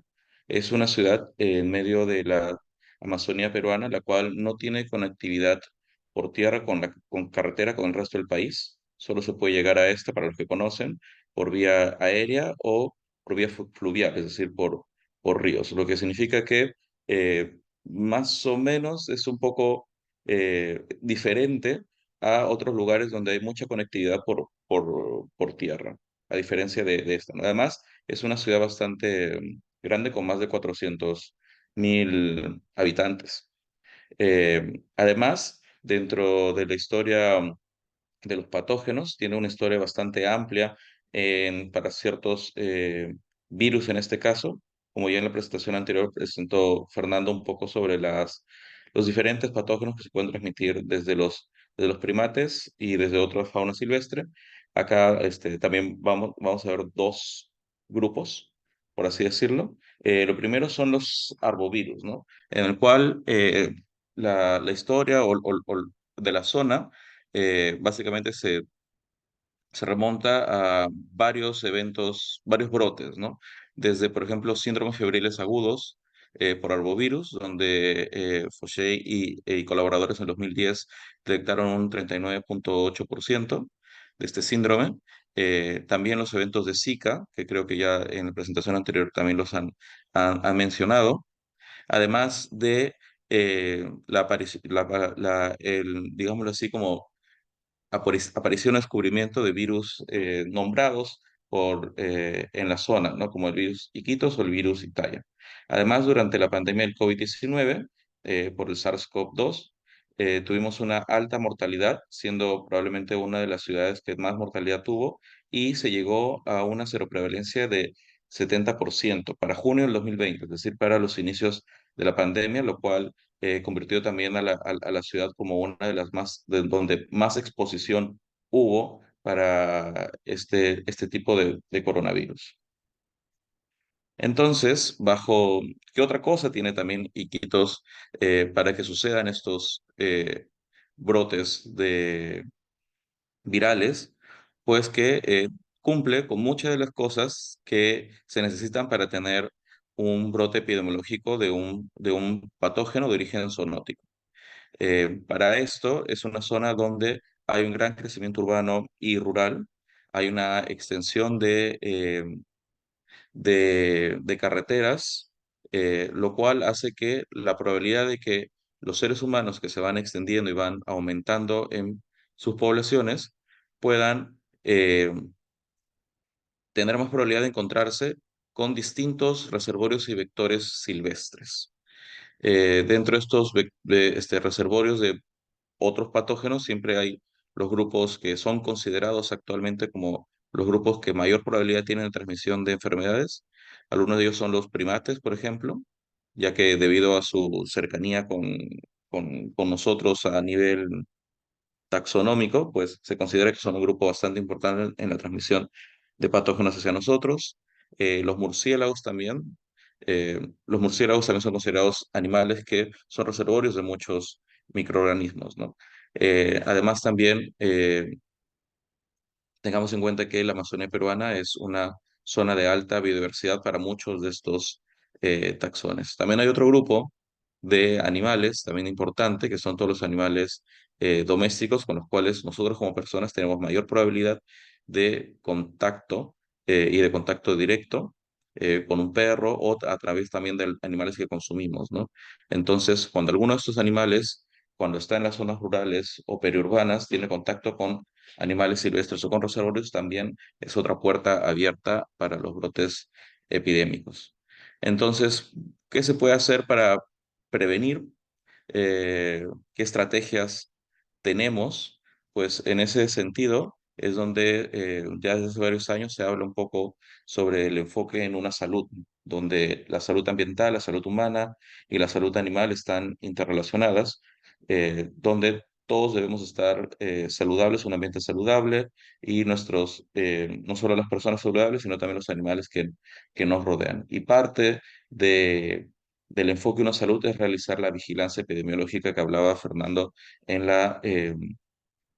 en la presentación anterior y que realmente es bastante, escasea mucho la vigilancia epidemiológica para mucho, en realidad es cara, es costosa, logísticamente también es complicada a veces para la cantidad de patógenos que tenemos de preocupación. Eh, Sin embargo, podemos hacerla en zonas donde son de mayor probabilidad de contacto de animales silvestres con personas, por ejemplo, que son llamadas las interfaces. Por ejemplo, zonas rurales o periurbanas son zonas donde puede ir enfocado la vigilancia epidemiológica que puede tener distintos objetivos. Y es así como se crea la Red de Centros de Investigación en Enfermedades Infecciosas y Emergentes, CRID, el cual funciona en distintos continentes, incluyendo América Latina y busca identificar virus nuevos que causan enfermedad en humanos, caracterizar el origen animal de estos patógenos e investigar los mecanismos que contribuyen a los brotes y transmisión de enfermedades. Acá es donde está el proyecto IDI, es el cual les voy a hablar en este momento, el cual se desarrolla en África, en Uganda y en América Latina, en Perú. El objetivo de este proyecto es el de evaluar de EDI, que en inglés es Epicenter for the Emerging Infection Disease Intelligence, y en español lo podemos traducir como Centro de Inteligencia Epidemiológica en Enfermedades Infecciosas Emergentes. Un poco largo, lo resumimos como EDI. El objetivo de este proyecto es evaluar la dinámica de transmisión entre arbovirus y coronavirus en Iquitos y sus zonas rurales cercanas. Además, está la vigilancia epidemiológica en humanos, en animales, los cuales principalmente son murciélagos y primates no humanos, y vectores, que en este caso son los mosquitos que están relacionados con los arbovirus, por ejemplo. Las instituciones a cargo, las principales son la Universidad de California, Davis, y la Pontificia Universidad Católica del Perú, el laboratorio de genómica. Ahora vamos un poco más con el estudio, el diseño del estudio. Eh, dentro y alrededor de la ciudad de Iquitos, tenemos actualmente 4 lugares de estudio. Uno dentro de la misma ciudad, el IVITA, el Centro de Investigación eh, Tropical de la Facultad Veterinaria de la Universidad Mayor de San Marcos. También está la zona de barrio, el Ibita está dentro, es una zona verde dentro de la ciudad, casi en el centro de la ciudad de Iquitos está. Luego tenemos hacia la zona norte, Barrio Florido, una comunidad eh, de personas que viven allá y donde tenemos, bueno, en todos estos lugares tenemos siempre la combinación del muestreo de los murciélagos, de los primates no humanos, de los mosquitos y de las personas. Sin embargo, en Barrio Florido añadimos sajinos, pecaríes, el pecarí de collar, el cual ya en un momento les voy a conversar sobre ese proyecto. La otra zona que tenemos es Padre Isla, que es una concesión de fauna silvestre del Ibita, donde también tenemos la presentación del muestreo de murciélagos, primates no humanos, mosquitos y humanos. Y la isla Muyuy, al sur de la ciudad de Quito, con el mismo enfoque. Los muestreos animales y los de vectores se tratan de hacer en dos periodos al año, ¿no? Es decir, o al inicio de la temporada de lluvias y al final de la temporada de lluvias. Por ejemplo, en este momento yo me encuentro acá en Iquitos para empezar uno de los muestreos de murciélagos y de primates no humanos. Además, todo lo que es muestreo animal, que ya les voy a presentar, el muestreo humano se hace a ciertos grupos en específico, que por ejemplo son los cuidadores de animales, gente de las mismas comunidades. Hay vigilancia también de casos de fiebre, cuando se detecta a través de las redes de salud que hay casos de fiebre, y un monitoreo serológico de estas poblaciones y grupos. Y bueno, para poder ir a estos lugares que vemos que quizás se pueden ver un poquito, no sé si serían cerca, quizás si estuviéramos dentro de la ciudad, tuviera muchas carreteras, etcétera, pero no, tenemos el río Amazonas, que es todo esto que va acá, las islas a las cuales obviamente hay que llegar por vía fluvial y la ciudad de Quito, ¿no? Entonces hay que transportarse en distintos medios de transporte, llevando todos nuestros materiales, la parte logística, también caminar a veces muchas, muchas horas bajo el sol o bajo la lluvia, llevando nuestros equipos, que por ejemplo, si va en este tanque azul. Este tanque azul es súper importante para nuestro estudio. Bueno, también este otro recipiente azul que es nuestra agua, que nos ayuda a sobrevivir cuando vamos a los lugares de estudio. Y este tanque azul contiene un dry shipper. ¿Un dry shipper qué es? Es un tanque de nitrógeno, digámoslo así, seco, que nos va a ayudar a conservar nuestras muestras a ultra congelación. Debido a que cuando uno trabaja con virus hay que tener mucho cuidado con la cadena de frío y mantener eh, la temperatura baja, en este caso ultracongelación, y este tanque pesa un montón y hay que tener mucho cuidado con el manejo de la cadena de frío y transportarlo por distintos lados para poder luego llevar nuestras muestras a, al laboratorio o en este caso un lugar donde las almacenamos, que es el Instituto Nacional de Salud acá en la ciudad de Iquitos. Lugares donde nos quedamos, por ejemplo, son las estaciones biológicas del Ibita. Por ejemplo, esta es la estación biológica de la isla Muyuy. Además, tengamos en cuenta, y una cosa que también habló Fernando en la presentación anterior, es todas los permisos de investigación y la ética, ¿no? También los permisos de ética, los comités de ética, que son súper importantes cuando uno hace investigación. Y ya les dijo Fernando en la anterior, hay que tener muy en cuenta la parte ética cuando uno ve casos como el que mencionó anteriormente de ese otro investigador y sus faltas éticas, ¿no? Entonces, desde el punto de vista del muestreo animal, hay una resolución del CERFOR, la cual nos permite tomar las muestras y además también, desde la parte ética, ha pasado comités de ética en Estados Unidos y también en Perú. Los comités de ética también pasan la parte humana, que es se necesita mucho detalle y mucha responsabilidad trabajar con las personas, especialmente en comunidades rurales, ¿no? Ahora ya vamos a un poco más de la metodología, ya la metodología que sucede ya en campo, y vamos a empezar con el muestreo invasivo, es decir, la captura de primates no humanos, y para esto, como se dan cuenta, usamos un EPP adecuado para la situación, ¿no? En este caso se utilizan Tyvek, se utilizan mascarillas N95, se cubren los ojos, ya sea con gafas de protección o con face shield. Utilizamos una mesa de trabajo que está forrada con materiales absorbentes. Ponemos todos nuestros materiales, nuestra cadena de frío, que en este caso es un cooler, además del dry shipper, porque hay que conservar los medios de transporte virales. Algunos de ellos necesitan cierto tipo de cadena de frío y en este caso nosotros trabajamos con un medio de transporte llamado BTM, el cual necesita estar refrigerada a aproximadamente 4 grados para antes de ser tomada la muestra, ¿no? Entonces, en este caso son concesiones de manejo de fauna silvestre del IVITA, por lo cual ellos están a cargo de la captura y el manejo de estos animales. La contención primero es obviamente física y luego se hace una contención química para poder tomar las muestras de una manera rápida y que el animal no sufra mayor estrés.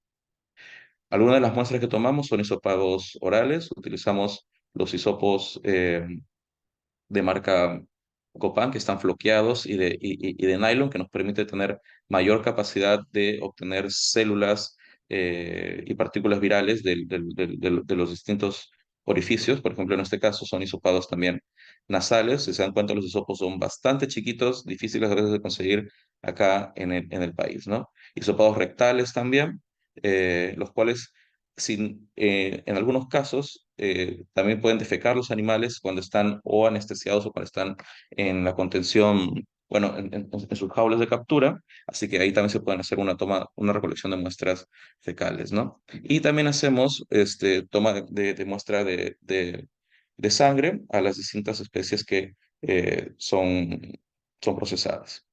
Además, tenemos muestreos no invasivos.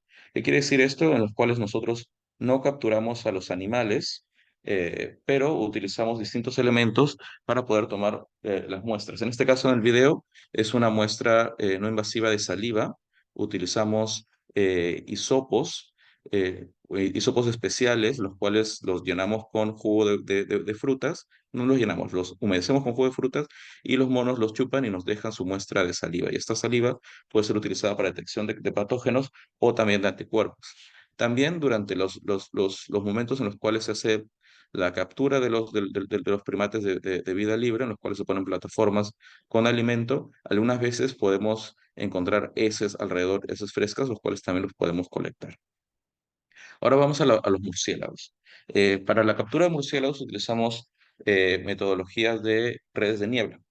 Y para las redes de niebla hay que abrirlas, bueno, instalarlas y abrirlas al atardecer, ¿no? Para poder abrirlas ya en la noche, que es cuando muchas de bueno, las distintas especies de murciélagos tienen actividad nocturna en distintos momentos, ¿no? Pero la mayoría de ellos, a la hora que empieza a anochecer, ya hay hambre y tienden a salir y hay mayor probabilidad de captura. Una vez más, vemos el EPP completo también para abrir las redes.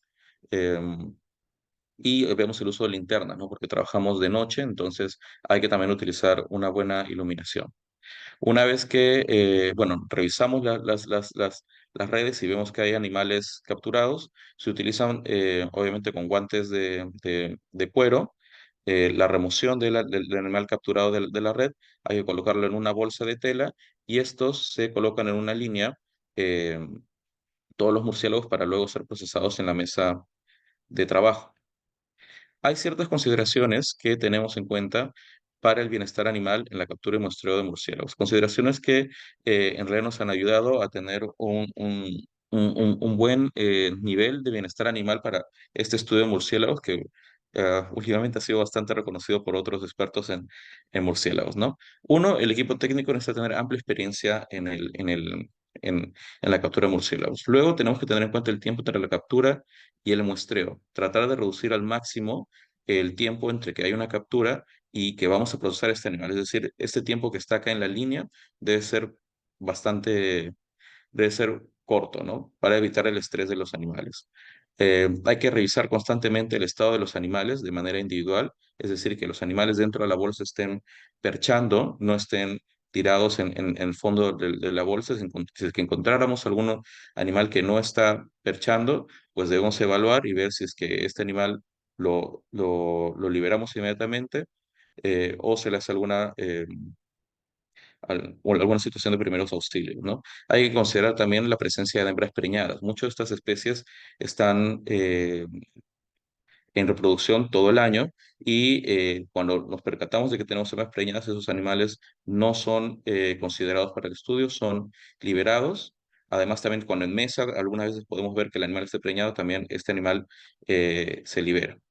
Consideraciones de las especies pequeñas y nectarívoras, porque estas especies pequeñas tienden a estresarse mucho más. Los nectarívoros también, bajo las experiencias de muchos otros, tienden a tener, eh, digámoslo así, el estrés los lleva a una baja de azúcar, especialmente si los hemos capturado muy temprano en la noche. Entonces, al percatarnos de esas especies, preferimos no trabajarlas o trabajarlas rápidamente, que sean los primeros, ¿no?, en ser muestreados. Hay que considerar también las condiciones climáticas locales. Recordemos que en la Amazonía peruana hay épocas lluviosas, hay épocas secas, hay épocas de friaje, hay épocas de mucho calor. Entonces hay que considerar todo eso a la hora de abrir, cerrar las muestras, de ver el horario del muestreo para poder disminuir la probabilidad de que tengamos un evento adverso de mortalidad de murciélagos por nuestra actividad en investigación. Luego están las tomas de muestras en los murciélagos. Tenemos, una vez más, similar a lo de los primates, hisopados orales, hisopados rectales o urogenitales, ya que en realidad los hisopos, por el momento no hemos logrado identificar alguna marca de hisopo y tamaño de hisopo que permita hacer un hisopo rectal, por lo que generalmente es un hisopado alrededor de la zona anal y que puede ser también cercana a la zona urogenital, por lo que este hisopo colecta en realidad alguna especie de guano, ¿no? Pero muchas veces lo que nos sucede es que el tiempo que están los murciélagos en la bolsa defecan. Entonces podemos colectar esas frescas de la bolsa donde han estado estos perchando esperando ser muestreados. Si se dan cuenta, también utilizamos los guantes de nitrilo y el EPP para este muestreo. Luego también tenemos los muestreos no invasivos de murciélagos, para los cuales utilizamos estas telas que son tools debajo de zonas donde hemos identificado que los murciélagos descansan durante el día o se alimentan en la noche, ¿no? Entonces ponemos esto al atardecer, la tela queda toda la noche puesta y en la mañana siguiente muy temprano vamos a colectar lo que hay, ¿no? Muchas veces encontramos heces, otras veces encontramos bastante fruta u hojas masticadas, entonces podemos tener tipos de muestras ya sea de saliva o tipos de muestra eh, de heces. Ahora vamos con lo de los ajinos. Y los ajinos surgió básicamente porque durante la pandemia se veían algunos tipos, en relación a los coronavirus, algunos otros tipos de o grupos taxonómicos que podrían ser eh, de riesgo, ¿no? O sea, sabemos que existe el SARS-CoV-2, el SARS-CoV-1 y existe el MERS, que es el Medio Oriente, que está relacionado, por ejemplo, a todo lo que son dromedarios y camellos. Y dentro de estos grupos y también dentro del otro, el otro grupo de virus objetivo que tenemos, que son los arbovirus, nos dimos con los ajinos, ¿no? Con los pecaríes, con los tayasúidos. Entonces, como antecedentes, eh, hay reportes de anticuerpos para fiebre amarilla en estas especies en un centro de rescate de la Guayana Francesa. Además, se detectó también que ciertos beta coronavirus, no alfa coronavirus, eh, los ajinos son hospederos de esto en Brasil y que en estos estudios, estos análisis de riesgo, se identificó a la especie como riesgosa para la transmisión SARS-CoV-2, básicamente porque es una especie que se cría, se hace socría para su consumo en la Amazonía, en Latinoamérica, en Sudamérica, ¿no? Entonces, en este caso nos contactamos con el subcriadero de la Universidad Nacional de la Amazonía Peruana, que queda en Barrio Florido, por eso fue un lugar en el cual también nos asentamos, y ahí, dentro de un estudio que ya tenían ellos en progreso, pudimos muestrear a lo largo de casi año y medio, eh, de un año, 17 animales vivos y 2 animales muertos. Estos animales fueron muestreados, los vivos obviamente, muestreados varias veces durante el año y se obtuvieron muestras de sangre, lo cual transformamos en suero, y de hisopados orales, nasales y rectales. Ahora vamos a la parte de los vectores. En nuestro de vectores, básicamente se utilizaron o se utilizan distintas metodologías. Una de estas metodologías es el aspirado de mosquitos, por ejemplo, en zonas, en las casas o en los lugares donde depósitos, etcétera. Y otra de las metodologías que se utiliza son las trampas de luz. Y en este caso pueden ser trampas de luz a nivel del suelo, como en el caso de la izquierda, o en la copa de los árboles, como es el caso de la derecha, que ahí podemos ver a Arturo Chávez, que tiene bastante experiencia con esto, colocando una trampa eh, de levadura, una trampa de luz, que utiliza la levadura para poder atraer a los mosquitos en la zona alta del bosque. Acá podemos ver un poco más de cerca cómo está constituida esta trampa de luz. Ahí está la luz que atrae a los mosquitos. Acá hay una batería la cual da energía para que exista la luz. Acá hay una botella con levadura que va conectada a un tubo dentro del contenedor donde van a entrar eh, los mosquitos. También se ha utilizado hielo seco para la producción de CO2 y ser también una forma de atraer a los mosquitos. Una vez que los mosquitos han sido capturados allá en el bosque, pues se les trae a la ciudad y con bajas temperaturas, pues estos son, digámoslo así, inactivados, eutanasiados, y hay que hacer el registro de todo lo que hay en una colecta, ¿no? Y esto, como se darán cuenta, es bastante trabajoso. eh, Acá lo hacen entomólogos expertos en el tema y van separando, ¿no? Después van separando las distintas especies que existen de mosquitos en esa colecta. Luego, con el muestreo de personas, como ya les dije, hay que tener bastante detalle, bastante cuidado. Estamos hablando de poblaciones rurales en su mayoría o personas que trabajan con animales, algunas poblaciones también nativas entonces generalmente va acompañado de la parte de enfermeras, por ejemplo, o de personas que toman las muestras para tomar los datos. Hay que hacer un consentimiento informado. eh, y se toman las mismas muestras, bueno, no las mismas muestras porque no hay el hisopado rectal en este caso, pero hay hisopados orales, nasales y toma de muestra de sangre, especialmente para hacer todos los estudios serológicos y que nos pueden dar una idea de la historia que ha tenido esta población con respecto a la exposición a enfermedades. Algunos resultados resaltantes. Entonces vamos como que en el mismo orden, primero con la parte animal. Pues acá, por el momento, se han detectado potenciales nuevos alfa coronavirus en murciélagos, especialmente en muestras de heces o de hisopados rectales y en muestras orales. Esto todavía está en proceso para conocer qué alfa coronavirus estamos detectando, si son realmente nuevos o estamos hablando de alfa coronavirus que han sido quizá detectados muy en el pasado o en algunas otras zonas, ¿no? Esto todavía está en proceso de investigación. La mayoría de estos análisis se hacen en el Laboratorio de Genómica de la Pontificia Universidad Católica del Perú. Luego también tenemos que hay una serología negativa para SARS-CoV-2 en primates no humanos y en los ajinos, para nuestra buena suerte. Detección molecular negativa también, ya que se hacen, bueno, varios PCRs,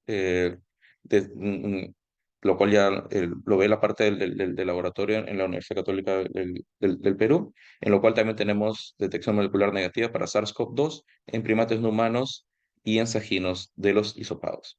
También tenemos detección molecular negativa para arbovirus en muestras de hisopados de primates no humanos y de sajinos. Recordemos la lista de muestras que habían, pues aún faltan muchos tipos de muestras para poder descartar muchos de estos patógenos, así que todavía todo esto está en proceso. Vamos con los resultados resaltantes de los mosquitos.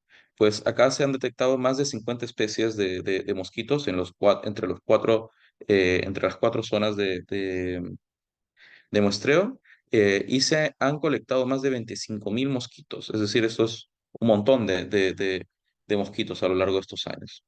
Además de estos 25.000, hay más de 400 mosquitos en los cuales justo a la hora de la colecta se habían alimentado, es decir, contenían sangre y esta sangre puede ser utilizada para distintos tipos de estudios, como por ejemplo ver de qué se alimentó ese mosquito, si se alimentó de una persona o de un animal silvestre, ¿no? Además, ya en algunos de estos mosquitos se ha podido detectar eh, arbovirus y ver la gran cantidad de mosquitos colectados, pues solamente hay un 0,6% de, de, de mínimo de infección, ¿no? De un ratio para los arbovirus. Es decir, si se dan cuenta, para poder identificar que anda un arbovirus circulando entre los mosquitos, pues el esfuerzo es gigantesco. Así como en la presentación anterior justo hablaban de estas curvas que hay en los hospederos, pues en los mosquitos probablemente también las hay. Entonces, el que digamos que no hay un patógeno circulando en, en nuestra Amazonía peruana, por ejemplo, pues para poder afirmarlo necesitaríamos un esfuerzo gigantesco, es un esfuerzo que probablemente no se hace eh, o se hace muy poco, ¿no? Luego, otros resultados con respecto a los mosquitos es que se están viendo patrones en las composiciones y diversidades de los mosquitos, especialmente en las gradientes del paisaje, ¿no? Por ejemplo, en las zonas urbanas hay una menor diversidad, una menor cantidad de mosquitos, a diferencia de zonas rurales, ¿no? Por ejemplo, estas Padre Isla, y vemos algunas ubicaciones de las trampas, y dentro de las mismas zonas también, en zonas que están más cercanas a los caminos o zonas agrícolas, también cambia la composición y la diversidad de los mosquitos. Entonces, todo esto hay que estudiarlo. Además, también en el tiempo van cambiando la diversidad y la composición de los mosquitos. Además, también otras cosas que se han podido detectar es que por lo menos se está viendo una diferencia entre métodos de colecta, ¿no? Por ejemplo, entre el uso de la levadura y el hielo seco. Cuando, por ejemplo, se utiliza hielo seco, hay mayor cantidad de mosquitos colectados en un tiempo determinado que cuando se usa levadura, y esto obviamente podría alterar los resultados en futuros estudios, o mejor dicho, hay que tenerlo en cuenta para futuros estudios. Luego, y ya para terminar, con respecto a las personas, pues hay un enfoque último sobre el virus de Mayaro, un arbovirus y la exposición de las personas a este virus, el cual parece que hay muchas personas que han sido expuestas a este virus y que además se ha podido o se está detectando la probabilidad de infecciones locales, es decir, que muchas personas se infectan del mismo en la misma zona, por ejemplo, casos de personas que viven en la misma casa y que todas son positivas, y también casos, por ejemplo, de niños, ¿no? Lo cual nos dice que si hay niños con cero prevalencia, niños de 2, 3 años, significa que han sido expuestos en esos últimos años y que hay una infección constante en algunas zonas y que debe ser esta estudiada. Y bueno, estas son las instituciones a cargo, los colaboradores, y agradecimientos a todas las personas del equipo y obviamente de las instituciones que nos han apoyado y que colaboran dentro de este proyecto. Muchas gracias y bueno, preguntas, aquí estoy. Sí, muchas gracias, doctor. En caso alguno de ustedes tenga preguntas, por favor, tengan la amabilidad de escribirlas por el chat y las leeremos para el ponente.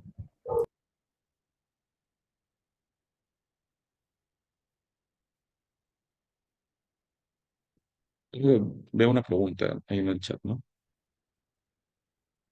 Sí, doctor. ¿Cuánto tiempo duran los murciélagos en las bolsas del muestreo invasivo y qué tan seguras son para ellos? Mira, desde el tiempo de captura del murciélago, es decir, desde lo que hemos quitado de la bolsa hasta el tiempo de procesamiento, no debe pasar más de 2 a 3 horas. Unas cosas con las bolsas es que tratamos que sean bolsas grandes, porque o sea, a la hora que caen los animales, caen de distintos tamaños, ¿no? Bueno, en la Amazonía no son, los tamaños pueden ir o sea, para un tamaño murciélago son diversos, ¿no? Y para tamaño de la bolsa también, ¿no? Entonces, cuanto más cómodo se sienta, esté el murciélago en una bolsa grande, es mucho mejor. No usamos bolsas chiquitas, sino bolsas grandes para que el murciélago pueda acomodarse y sentirse cómodo y poder perchar de una manera cómoda. Muchas gracias, doc. ¿Alguno más tiene una pregunta?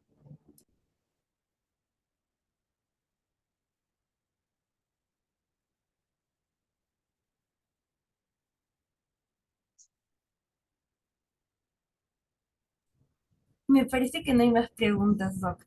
Pero en todo caso, si es que ya no las hay, chicos, ha sido un placer ser su anfitriona durante este día. Muchas gracias, doctor Carlos. Agradecemos mucho la Gracias. participación de todos ustedes, gracias por estar tan participativos, tan presentes, gracias por etiquetarnos en las historias. Ha sido un placer tener tenido estos dos maravillosos ponentes. Y ya los vemos el día de mañana con nuestras dos siguientes ponencias, que son Vigilancia de la RAM en la fauna silvestre de la Amazonía peruana, por el doctor Jonathan Balsalar, y nutrición, herramienta clave para la rehabilitación de fauna silvestre, y por el ingeniero zootecnista Jesús Mauricio Puch. Esas son nuestras dos charlas para mañana. Muchas gracias a ambos ponentes, ha sido encantador tenerlos nuevamente colaborando con las actividades educativas de Perú. Y si eso es todo por parte de ustedes, mis queridos participantes, aquí lo dejaríamos por hoy y muchas gracias. Tengan una bonita noche.